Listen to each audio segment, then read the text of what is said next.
This is Harry Davies from Air Fighting, and I'm joined by Jeremiah Milton, who is a sparring partner of Francis Ngannou in his fight against Anthony Joshua this Friday. Jeremiah, we just discussed it there. You're out in Riyadh. We're a couple of days away from the fight. Most of the hard work is done. So, firstly, how are you doing? Yeah, I'm good, man. I'm still getting my training in, making sure that I'm taking the most out of my opportunity being here. Yeah, just enjoying my time in Saudi. They've done it, unlike anybody else in boxing so far, and it just shows like with the events that they're putting on. As I said, you've not got a fight lined up, but you've been helping Francis prepare for this big fight on Friday. And if I'm not mistaken, I believe you got the call from Francis, expecting to get the call from AJ, right? And then when you're on the way out to Saudi, AJ came knocking too. Is that true? Is that how things went down? Yeah, honestly, it's pretty funny. Just that's boxing, ain't it? Or just I don't know, a little coincidence that I noticed. But yeah, I've worked with AJ's team. Great dudes, great people. AJ's a great man himself. So yeah, I was expecting that call from them because when he starts watching my stories or something, I'm like, oh, something's about to happen. You feel me? But nobody knew the Francis fight was even on the table at that point. But I was like, okay, there must be talks. And then they announced that fight, and I'm like, oh snap, you know what I'm saying? Well, hey, this might be the call or whatever. And yeah, it didn't really happen on in the right time. It happened, but it just happened a little bit too late. And your name obviously was in the UK limelight around a year ago before Joshua fought Franklin, right? Did you work with him for any of the other fights that year against Wallin and Hellenius, or was it just the Franklin fight that you worked with him? No. Hellenius too. Originally, it was supposed to be Dylan, but Dylan had his issues. So yeah, when he come to America, what I'm saying, I was pretty much part of that entire experience.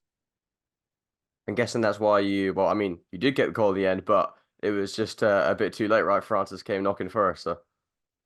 Yeah, they was quick. Coach Dewey, what I'm saying, he's sharp on, what he wants to get done. Not to say that they weren't, but I'm sure they were just kind of, trying to settle out all the other arrangements or whatever. And, Dewey just was adamant on the sparring. And it's good to have my name, in so many mixes. I've mixed up with all the top guys.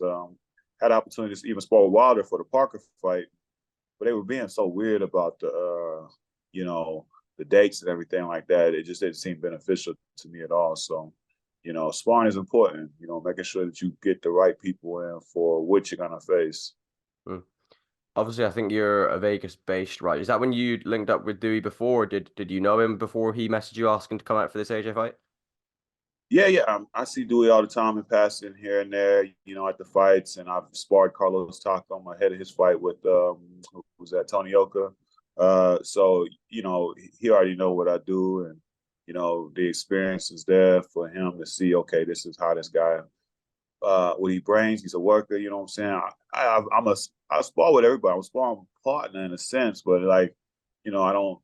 I get mine. You feel me? So like, I'm gonna push your guy. I know, obviously, there's only so much you can say about the Spartan sessions with Francis and AJ, and we know how big of a punchers they are. But I'll ask you simply, there's only so much you can gauge off this. Who's hit you harder in sparring, Francis or AJ? uh, you know what? I'd say they both had their moments. Hey, you can't swim and not get wet. You feel me? So hey, they're two giant, massive guys. No matter what they do, they're genetic freaks. Um, so you don't really know exactly what they've been doing in their camps, respectively. They got the look, they got the aesthetics, they're talented. Yeah, I can't really recall it. I mean, what I'm saying, like, I definitely don't dwell on getting punched, and I definitely don't try to see myself getting hit too often. So, I say they're both punches though, for sure. Obviously, I don't believe you were sparring Francis before his Fury fight, right? But I'm sure you watched it, and given from then to now, he's been saying, look, everyone's saying I'm a one-trick pony, but I'm going to make improvements since that fight. He obviously is looking better. How much better is he looking compared to that one with Fury from the sparring that you had? Yeah, I believe. What I'm saying, I didn't spar with him the first time. This is my first time in the ring with him, but I mean, he's made all the right strides. going into, a proper camp. As you see a guy like, okay, is he still doing the same things at the end? Yeah, he sharpened up a lot. And I mean, we really pushed him, what I'm saying? Like, we didn't pull any punches. We didn't get told to, oh, just do this or, do that. Yeah, so that's good. You know what I'm saying? They're all professionals. And when you're at the highest element of your game, you can't be in there like, it'd be dangerous if I didn't go in there and use all of my tools and my abilities for myself. And that's the thing. I don't like to be put in those situations. So there was no training wheels, which is good and just a testament to his composure and who he is. So, yeah. Mentioned AJ and the fact you sparred him before Franklin and Hellenius, but the performance he had at the end of the year against Wallen, everyone was like, "Wow, the old AJ is back. We see a new version of him." Given you sparred him for his earlier fights that year, and then you watch him in action against Wallen, did you think the same? Looking at that, and maybe is he a new or re-improved fighter under Ben Davison? Absolutely. I got to see Ben come to America and coach. He worked with Devin Haney and some other guys, but mainly I would always watch him train and help Dev. What I'm saying, in a sense. And the guy has no ego. You feel me? He's a really solid coach. A lot of people always say like, "Oh, how can a guy be so young and he's not qualified?" But I mean, how many people do you know? Oh, I've been doing this for 30 years. Well, yeah, you fucking suck. You know what I'm saying? You're not really a good coach just because you've been doing it for a long time. So I think that's the thing. He applies himself very well. And, he cares about the fighters in and out. Hey, regardless, what I'm saying? There's a lot of talk around about like this and that. Boxing is about what you do on the night. And AJ looked phenomenal. You know what I'm saying? So if that's who he's gonna be, he's a force for sure. Like a reinvigorate, whatever you want to call it. Uh, yeah, that was a hell of a performance. That's something you gotta keep up. I believe looking at your last fight around August last year, you're around the 250, 260 mark. And the reason I ask is, Ngannou had to weigh 265 max in his UFC career. I think he came in around 270 for the Fury fight. Do you think he'll come in roughly the same from your sparring? Is he sort of similar weight to you and he's leaning on you to clinch? Does he feel heavier? I ask because obviously the weight might be a big advantage in this fight. He might have a bit of a weight advantage over AJ. Yeah, I believe he'll definitely have the weight advantage. I mean, he's a massive dude. Just big everything, big legs, big arms, big hands. Um, you know, uh, again, both of them just genetically have peaked. You feel me? But yeah, I think he'll have that weight advantage. We'll have to see how it goes on the strength though. You know what I'm saying? It is like I say, I'm curious to see like just how these two forces collide because they're units. And you got two guys just that big. Um, this is what makes for exciting fights. Hmm. Obviously, in the MMA world, everyone knows France's coaches Dewey Cooper and Eric Nixit, but John Mbumba is one that sort of goes under the radar for his training camp. Has it been both Dewey and John leading the sessions, or is it more John? I know John's more the traditional boxing coach. What's the sort of vibe been like? You know what? A good team, honestly, will get you ready. And how you be a good team is literally the word is team. There's no I in it. So these guys have all been. It's all about Francis, making sure that they're making sure he's good. So from the strength trainer to the physio, I've never seen a better group of guys with one goal. You know what I'm saying? And I mean, I've been around a lot of uh, teams. I've been around a lot of coaches.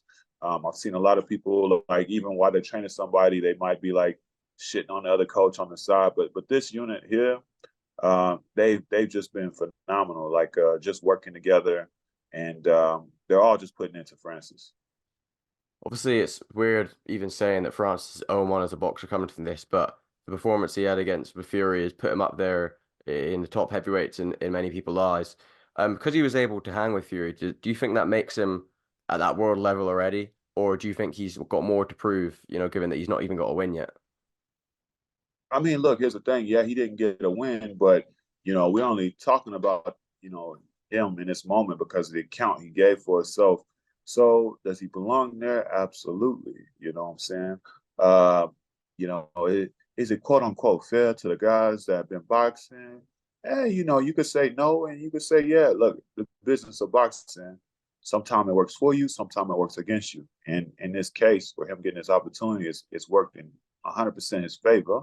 But, he's not undeserving of it. And I think a lot of people forget, just like we look at this whole MMA concept and how it's not supposed to just work in boxing, but like, a fighter is a fighter, and heavyweight boxing is so different because of, the significance of a punch.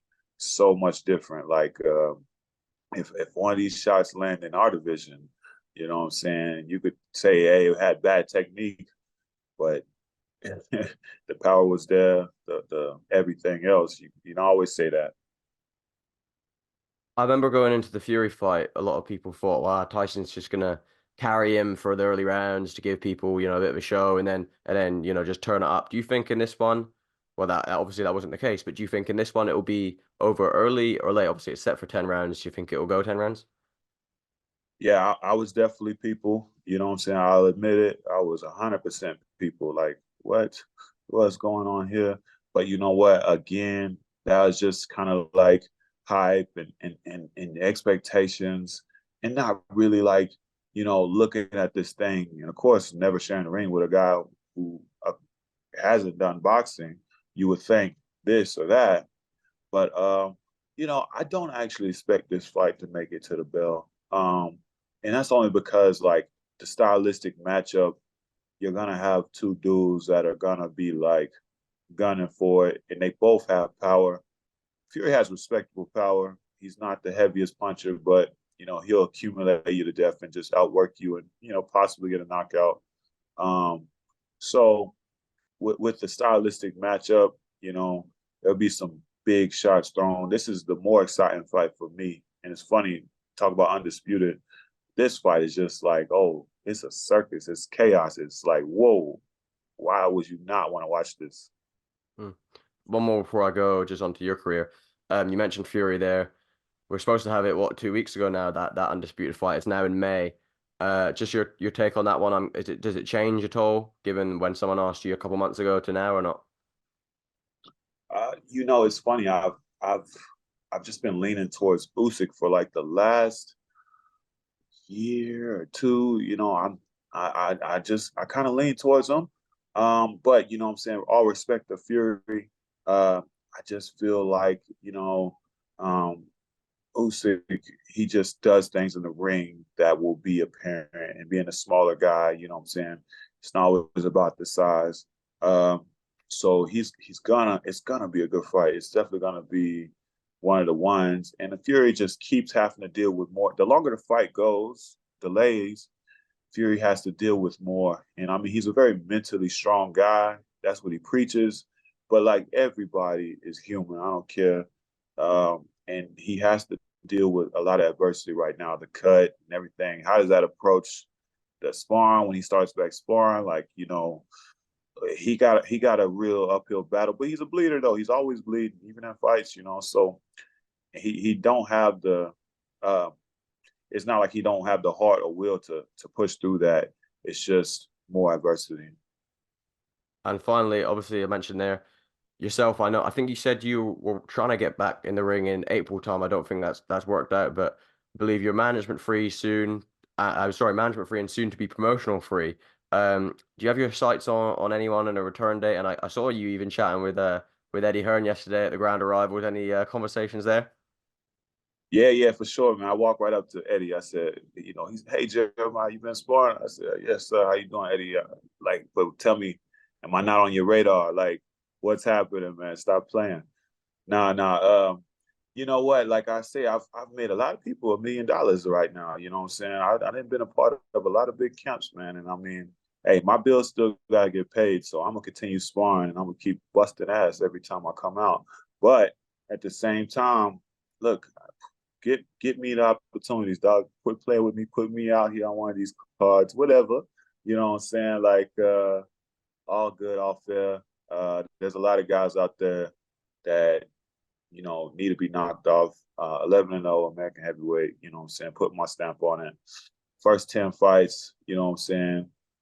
It's all the learning and growing curve. And, I've shined and I've had some moments where it's like, okay, cool. But like, no, it's the real deal, man. You know what I'm saying? It's the real deal over here. So, yeah, I'm out here. I'm fishing, man. I'm fishing for the best opportunity for myself. Uh, my skills are undeniable. It's just about my damn time,